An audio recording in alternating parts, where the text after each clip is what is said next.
What it do, flight crew? FTC. Flight T stand up! January is here. It is now an FTC new year. Crime Reacts back at it again. Dr. Insanity. Daughter leaves cops a mother's dead body. Hope y'all ain't doing that dirt out there, man. It is not worth it. Respect your freedom. You got people relying on you. 2026, think smart. This technology only getting better. It's only a matter of time. Some of y'all told me last year you was going to stop. And here we are in 2026. Some of y'all are lying. Make up your mind. Let's shit it out, babe. We've created a GoFundMe for these children, starting with a $10,000 donation of our own. If you'd like to help, more details are in the description. On a quiet April evening in the small city of DeRidder, Louisiana, police receive a terrifying 911 call. But what would shock the dispatcher is the eerie calmness of the caller. 911, where's your emergency? Hi, I need to report a crime. Okay, what's the address? 265 Northridge Drive, in DeRidder, Louisiana. Stay on the line while I get through to please hold with us. Thank you. At this moment, the caller hangs up, leaving officers worried he might be in immediate danger. Officer Josh Stanford rushes to the reported address, unaware that he's only moments away from discovering a scene more disturbing than he could ever imagine.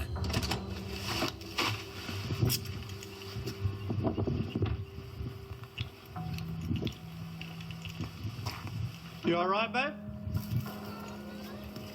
The door was locked in the room, and... Okay, can you sit right here for me? This is sad, Is anybody in there? No, my sisters are inside right there. Okay. And we got They're just my watching mommy TV, man. They don't even know what's going on. She's in there. Okay, y'all come in here. Come right here. Oh, I don't want to go. Come here. Stay in here. Stay in here.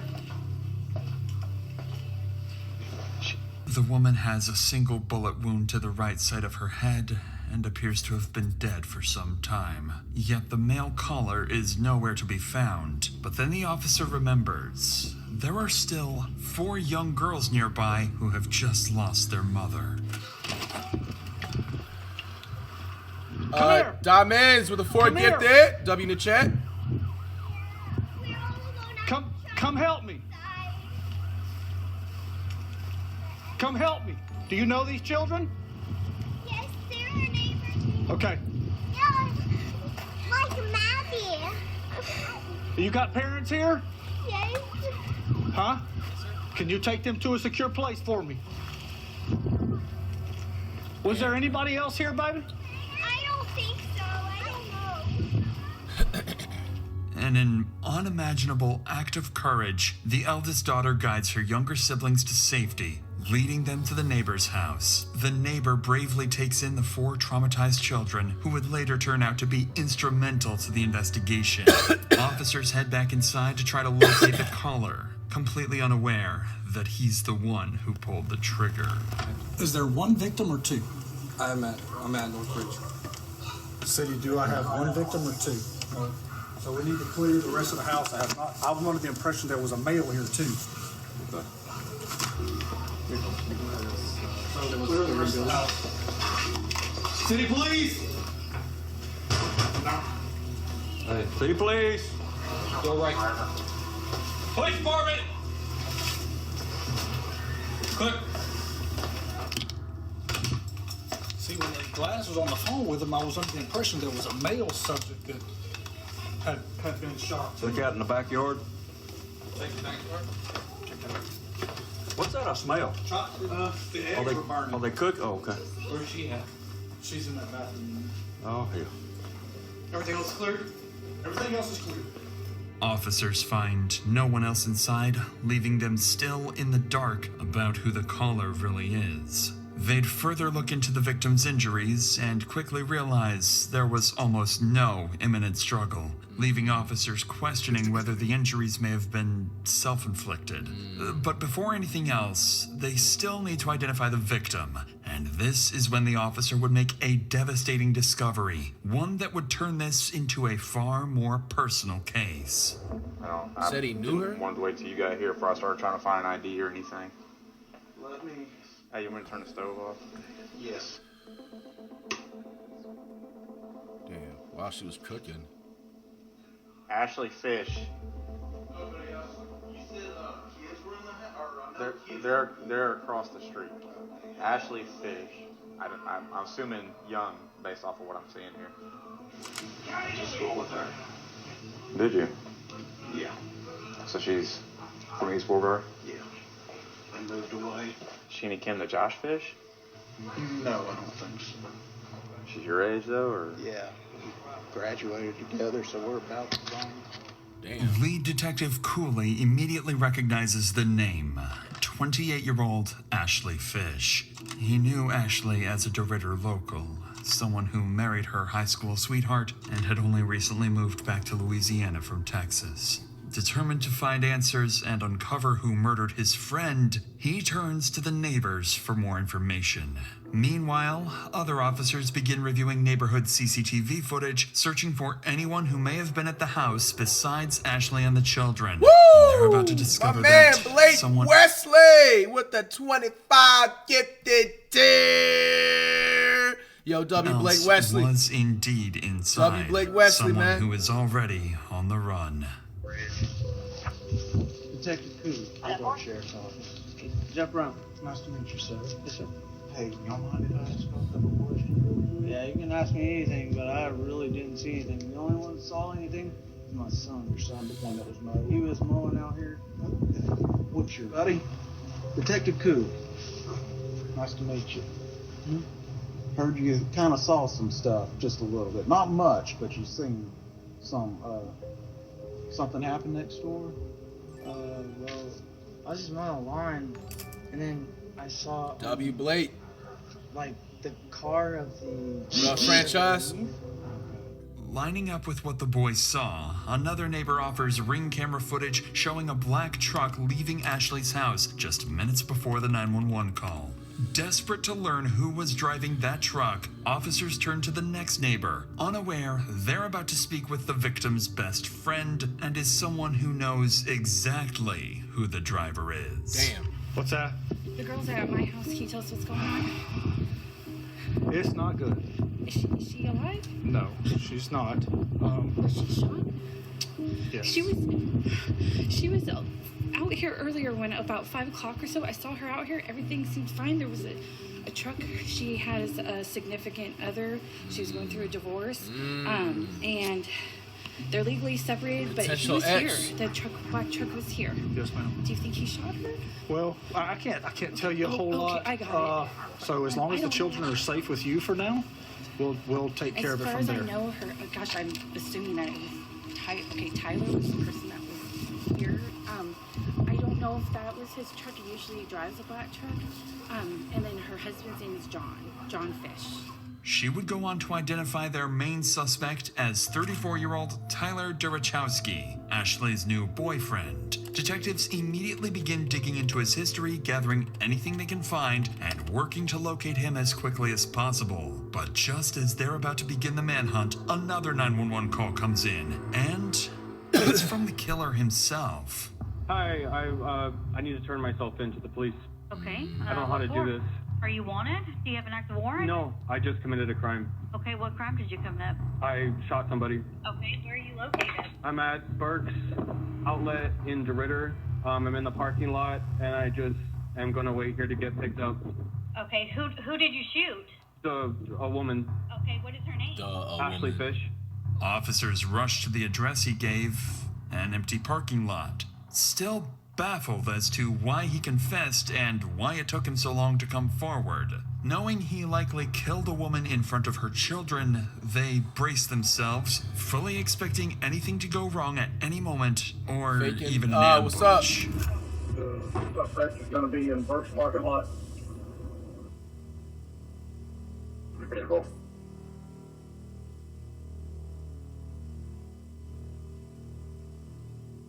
Okay, so the easiest way to do this is sit down on your butt and just turn your legs in, okay? Simple. Understood. Are you out with that subject at first? Can I disconnect? With the main suspect arrested, officers have... Yo, this nigga look crazy, bro. Holy shit.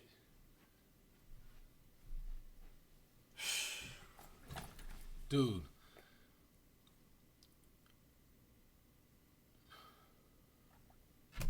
No idea the investigation is moments away from taking another unexpected turn.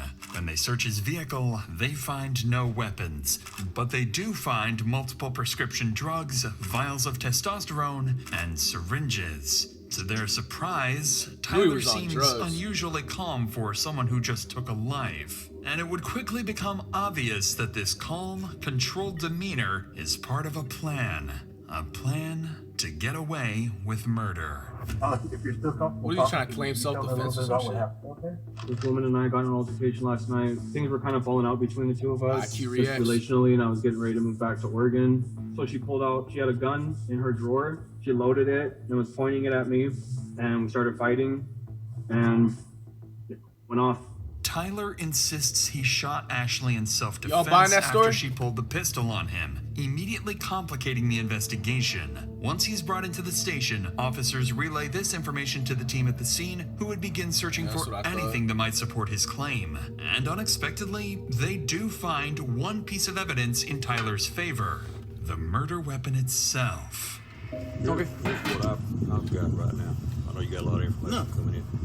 Cameron has got the suspect, Tyler Grabowski, over at Park Terrace. He gave himself up without any problems. He told y'all that he did it. Yeah.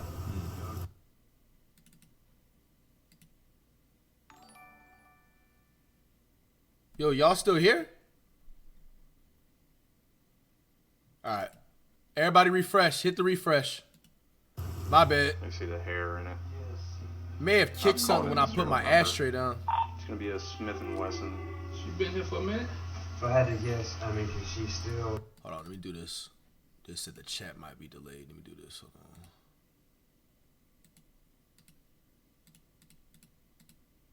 All right, I think the chat should be good now.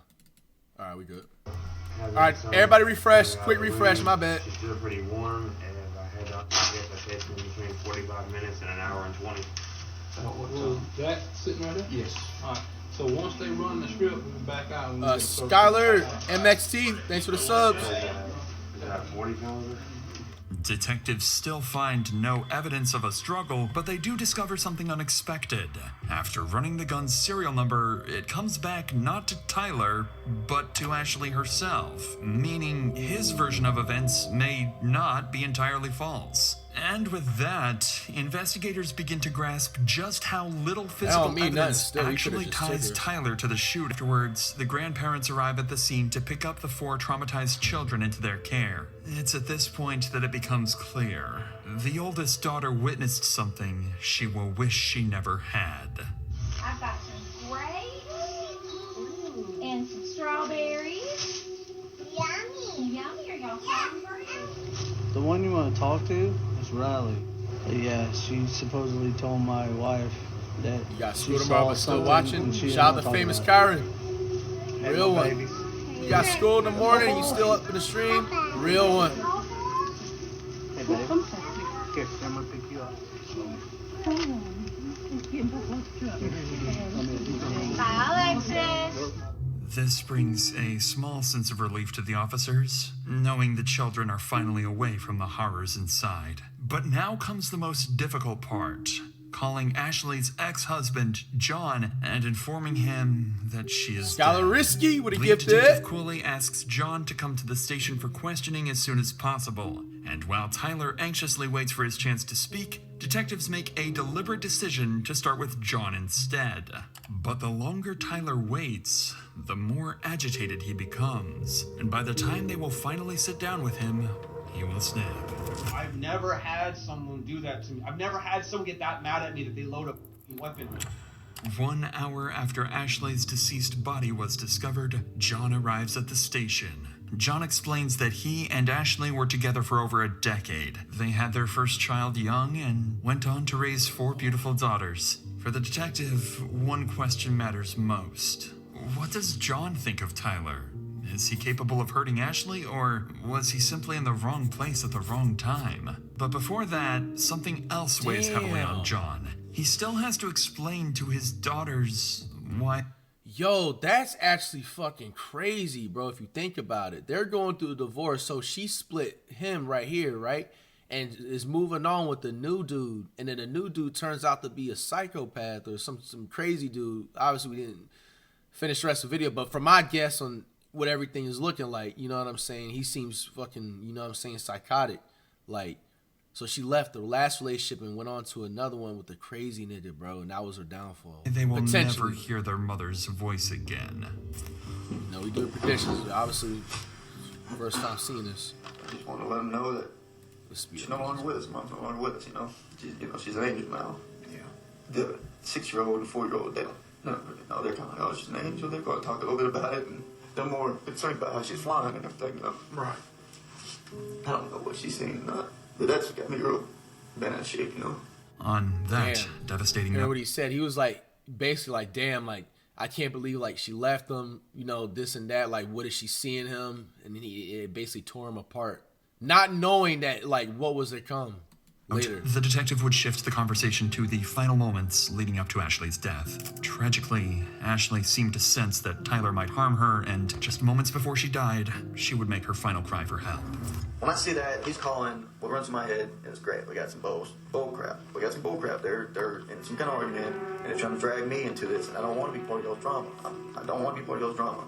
Nothing in the past has ever felt like there was anybody in danger. Talking to my kids. Kids never tell me anything's going bad around the house, so I'm not really feeling too in it. Had the new dude around his kids too, bro.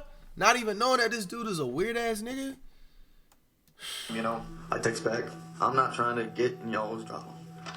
That's when she texts, he won't leave, I know. As soon as I got that, when I actually looked and seen that he's not leaving, I called. She's like, hello. And the first thing I go, what's going on? He's mad because he's got to leave. And I said, are my kids okay? Are my kids safe? She said, yes. Because I was a little concerned, but I wasn't like super, I'm just ready for him to leave, like, hung up. And then I texted her, said, talk to my kids, please, at 6:55.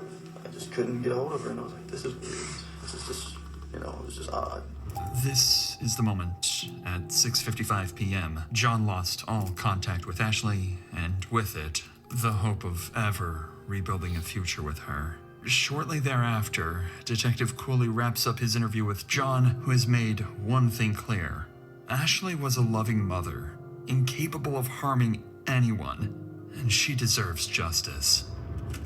Still not ready to begin Tyler's interrogation, fully aware that physical evidence against him is alarmingly weak, the detective instead brings in Ashley's other relatives to give their statements, hoping to better understand Tyler's character and whether he truly is a cold-blooded murderer. And it doesn't take long for one thing to become clear. Every one of them deeply distrusted Tyler, to the point of even threatening his life, fearing he might one day snap and hurt Ashley. You know, I did threaten him. You know, I wanted him to leave. Get out there. Leave the girls alone. You know, I said, I'd just shoot you. You know, but I didn't. You know, and I went home, and my wife and my daughter, you know, they talked some sense into, you know, but I mean, thoughts crossed my mind hundreds of times now, you know. If I'd carried that out, I know it's bad, but they'd have the moment. He's there, and he comes out, and I think he shook my hand, and I'm like, you know, hey Tyler, nice to meet you, and whatnot, and he just goes straight in the door and picks up Ashley's guitar and goes and hikes his leg up on the damn trampoline and starts looking at the moon and playing guitar. And I'm like, Ashley, what the f*** is he doing? Can we just go inside? I don't want to hear this prick playing or something. You know, just something. He stops and he come over there to pull us apart. And I just rear back and punch him in the side of the head. And I had told her, he needs to go. You know, you need to get this done and get it done. Get him on the road. You know, the last couple of weeks, she told me she had made her decision. He did have to go. And this time it was for good. She said, I will be alone. And then this other guy, I mean, and I talked with my wife about Damn, it sucks because, like, it seems like even, like, her closest friends or peoples and stuff, her family, they're even calling this out and saying that, like, they don't got a good feeling about this Tyler dude and stuff. And, of course, it's like, you know, she's probably ignoring it, like, no, he's a good guy, blah, blah, blah. Like, somebody that supposedly has got their living already set, you know, they ain't even got to work for a living to start seeing somebody that has 4 kids. He has no kids. I said, the only thing I can think of is maybe he's a damn I said, that sounds suspicious to me, you know? Yes. It quickly becomes clear to the detective that Ashley's relatives all wish he had stayed with John instead of Tyler, a walking red flag fully capable of snapping at any moment. But everything else investigators have is still circumstantial. Still, there's hope. Police did find some concerning items in his car, multiple anabolic drugs known to affect mood, judgment, and irritability. However, even with these findings, detectives are grasping at straws. Yet, with time slipping away, Detective Cooley knows he can't wait any longer. It's time to come face to face with their killer, who, by this point, has been waiting for hours, growing increasingly impatient to speak. With the right lawyer, he has a real chance to walk free. Without one, a single wrong word could now cost him his freedom for life. And for Detective Cooley, this isn't just another case. Ashley was his friend, someone he had known for years. Now he has to sit across from the man who has already confessed to killing her. Okay, if I record, it's just help me keep everything in track, so. My biggest thing is I want to know who you are, because that's very important. We need to know who Ashley is. That's very important. It's not just the events of what happened tonight. It's the whole totality of the history with you guys, because that's going to help best explain everything that led up to where we're at. I'm gonna tell you that you remember the saying, "The truth will set you free." The truth will set you free in here. It's up to you. I can't make you. I would love to know. We would all love to know, just for the sake of you, and for the sake of Ashley, obviously. I mean, I feel like giving a statement just because I'm here. I don't know how long we wait for a lawyer to get here or whatever, but I just wanted to talk about what happened, tonight. So I don't know if that's, I think it's important because right now we've got, obviously, I think I need to tell what happened. I left about 6 p.m. to a little around 6 p.m. I'm not even quite sure when it was when I called the actual police department and called 911. What I had left it as, there were 4 children in the house and a woman. From the outset, detectives suspect Tyler has a plan, and that turning himself in may have been his first step in trying to appear more innocent. And as the interrogation unfolds, that plan becomes crystal clear. Everything that happened that night was, according to him, Ashley's fault. The woman and I had an altercation with a loaded weapon, and she has a bullet in her. Never initiated violent contact on her like that. I'm not the one that pulled the gun. I don't have the gun. I don't want the gun. I don't want to in dispute with a gun. No intention to shoot after. No. I've never had. I don't want to take a mother away from her 4 kids. That's not my thing. I closed the door. I locked the bedroom door to the bedroom so the kids don't go in there. I had emptied out the gun. It was empty, and I left it there, and I went out. I didn't know what the fuck to do. I'm sorry. I wasn't perfect. The kids were there. There's a 9-year-old there that's really responsible and was watching the kids. The neighbors were outside across the street, or I had seen neighbors outside at one point across the street, and I felt like I just needed to go and be like, this just happened. So I drove to the parking lot down the street and just called 911. In Tyler's own words, the shooting was merely an altercation. But what stands out even more is how he refers to Ashley only as a woman, never as his partner or ex. Up until this point, Tyler has not shown any emotion when talking about Ashley, but detectives can sense something beneath the surface. Tyler avoids eye contact. He rambles, fidgets, and appears restless, almost like he's on the verge of a breakdown. And the moment detectives ask about Ashley's children, Tyler would finally crack. And she's got how many kids? 4 kids. 4. That's what I was told. Yes. Okay. Do you know their names and ages? Yes. Yeah. Emma's 2. Josie's 4. Lexi is 6. And fake Riley is crime? 9. Okay. Were they all at the house tonight? Yes. Okay. This is the first real emotion detectives have seen, but they needed to determine whether this is genuine guilt, a calculated tactic, or emotional instability tied to his anabolic substance abuse. Aware that Tyler could shut down the interview at any moment, Detective Cooley grows more cautious, so he starts carefully probing Tyler about any problems in his relationship with Ashley. And this is when Tyler would slip up. I was married for 5 years, and I felt like a man of honor, and I had a ring on, and I was proud of it. I was proud to be married. I was proud to be a good husband, and I fell into this weird relationship that I never wanted, to be in. I've never wanted to be a part of, and I just went down this road that I just kind of felt like I could never escape from. I was like drowning in it, So I'm just like I was able to divorce in Oregon, it went through in just a couple months, it was finalized and it was done. Her thing has been a year. Right. It takes a year for them to do the separation process and everything, and so we've just been kind of in that whirlwind of back and forth with everything and stuff, and I've thought about leaving multiple times. I've wanted to leave multiple times just because it's kind of too much to just take, being like, am I taking this woman away from am I taking this man away from 4 kids, like his 4 kids, whatever? I just have felt I felt a lot of guilt in my life in this relationship. According to Tyler, he felt guilty and was planning to walk away from the relationship. But detectives already know this isn't true. Ashley's ex-husband has already shown investigators messages in which she repeatedly complained that Tyler refused to leave. Additionally, detectives uncovered love letters exchanged between Tyler and his ex-wife, proof he wasn't trapped at all.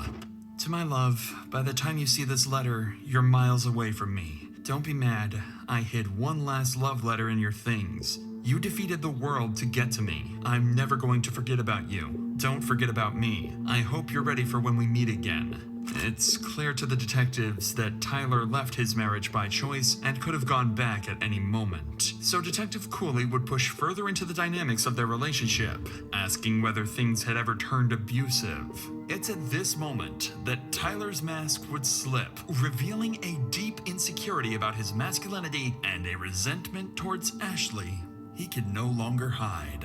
Has it ever become physical? Has she ever hit you, struck you, kicked you, slapped you? Slapped. A couple times, just kind of slap with things, shoes or something like that. She's hitting me with like shoes and stuff. Out of anger? Frustration, yeah. She hit you hard?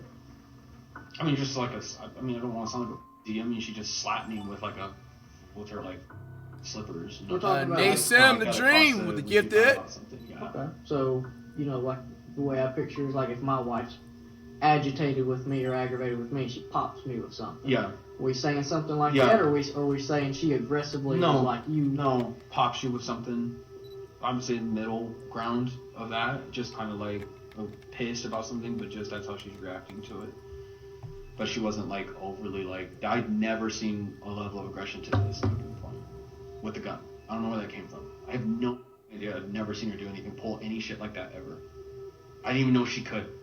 But now, Tyler would inadvertently reveal something far more disturbing about himself. As part of their custody agreement, Ashley wasn't allowed to have anyone stay overnight, including Tyler, a rule he knew very well. And as soon as their relationship began to fall apart, Tyler's first instinct was to expose that violation to her ex-husband, knowing full well it would cost Ashley custody of her children.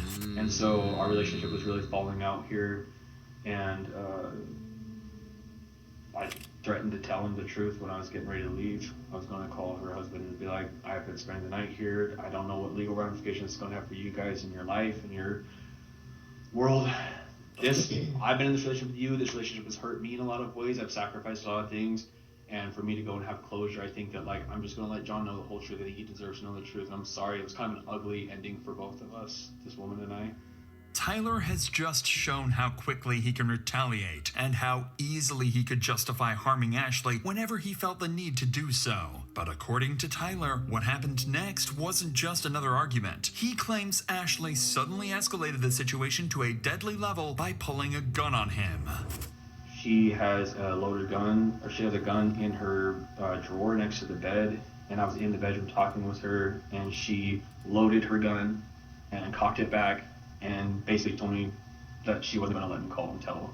And so this just went to 1,000, 0 to 1,000 in one blink of an eye. I'm in the bedroom talking with her, having a normal conversation, and she's loading a gun in front of my face, and she has a pistol. Literally packing some stuff, putting some stuff in the drawers. I wasn't doing shit. I didn't hit her. I wasn't fighting her or anything. I was just talking. And she loaded her gun and was pointing at me. I just know that that's where that started from. And I'm not saying that to do something, dig myself in the grave, oh, the past, he never saw it happen and now she did. That sounds like bullshit. No, she did it though. I'm a man. I'm a lot stronger than her. I was aggressive, but it was she shot that gun before. She knows what the fuck she's doing with it. I don't shoot guns. I didn't barely shot a gun in my life. And so the whole way it happened, I feel for me, I didn't mean to do anything. I didn't mean for her to do anything. It was basically felt like it was just fighting for my life, and I feel it was this is how it ended. According to Tyler, this chaotic struggle wasn't aggression, it was survival. Detectives continue to press for details about what happened in the bathroom, and what Tyler would say next would either support his self-defense claim or unravel it completely. Okay, how long from the time she came into the bathroom to where it escalated to the point she gets shot? Talking about seconds or minutes? 2 minutes probably. Talk to me just about struggling. Those 2 minutes. Just fighting, it's a combination of talking, moving the gun around each other, just I'm trying to grab her, I'm trying to hold on to her. It's just it was just just felt like it was like fight for survival. I don't know what was going on. I felt like she was going to kill me. So at no point you stripped the gun from her and had the gun in your hand totally? Not until it was over. Not until she was on the ground. Were you on top? Was she on top? Behind. You were behind, like kind of in like this, like kind of trying to do like a chokehold shit thing or something. She was like trying to get the gun. Bro, what? Facial areas. Chokehold, bro. After the shot, what happens? Niggas saying some UFC moves and shit. I stood there and I couldn't believe what the fuck happened. And the first thing I thought of was, I have to call somebody. I have to get someone here. I have to stand up for what I've done. Tyler is becoming increasingly more agitated, forcing detectives to call a short break, concerned that pushing any further would cause him to shut down completely. But the moment they step outside the interrogation room, everything changes. New evidence comes in, and it directly contradicts Tyler's story. Tyler claims Ashley had the gun in her hand, and they were fighting over the weapon. But when Ashley's body was discovered, her phone was still in her right hand, her dominant hand, meaning she hadn't been holding a weapon in the moments before she was shot. Then came the most damning detail. Ashley's hair was found inside the barrel of the gun. Combined with skull fracture patterns, it proved the weapon had been firmly pressed against her skin when fired. This wasn't self-defense. This was a cold-blooded execution. This was exactly what detectives needed. Armed with this evidence, Detective Cooley re-enters the room, and this time he's ready to confront Tyler about his story. But to the detective's surprise, his controlled demeanor has disappeared, and Tyler is about to lash out. Well, do you feel like it probably just got out of hand? Yes.